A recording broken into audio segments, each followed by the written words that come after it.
Shikues të nderuar, do të flas për inteligjencën artificiale. Por kur do që dëgjoni dikën, me siguri bëni dy pyetje para se të vendosni që të qëndroni aty apo jo. Cila është kompetenca këtij ligjëruesi apo këtij që flet para nesh? A ka kompetencë për të folur për këtë? Dhe mu për këtë arsye po prezantohem, quhem Yahya Koka. Si i ri kam studiuar në Prishtinë, atë bëhet fatkeqësisht Universiteti i Beogradit, dhe kam punuar një eksperiment shumë interesant për strukturën e materjes me rreze X.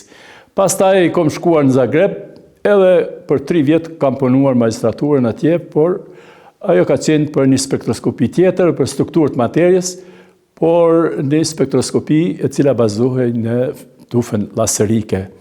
Dhe natyrisht u përmend holografia, me që pat ardhur një farë George Stroke, atë botë për Amerikës me origjinë kroate, dhe i tregova kurreshtjes që unë mësova kuptimet elementare të fotografisë, por më tha që është shumë interesante të shkosh në një laborator në Moskë. Dhe atje shkova, natyrisht ligjëratat e shkollimit, s'po flas atje me që ishin nobelistat Basov dhe Prohorjev, me ligjëratat të tyre, që do të thotë isha nxënës i tyre, por po flas që punova në holografinë e kristaleve.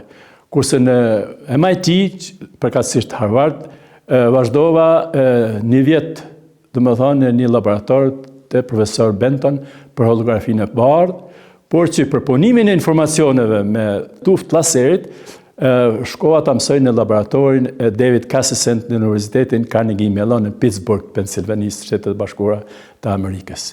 Dhe ja, këtu është ai momenti që du të flas për kompetencët time për inteligjencë artificiale, me që jo vetëm që ishte qendra para Harvardit, më mira në botë, Center for Excellence in Optical Data Processing, kështu quhej, por që aty punonte edhe George Hinton. E tashi, ky burr si vjet e ka marrë çmimin Nobel për inteligjencën artificiale.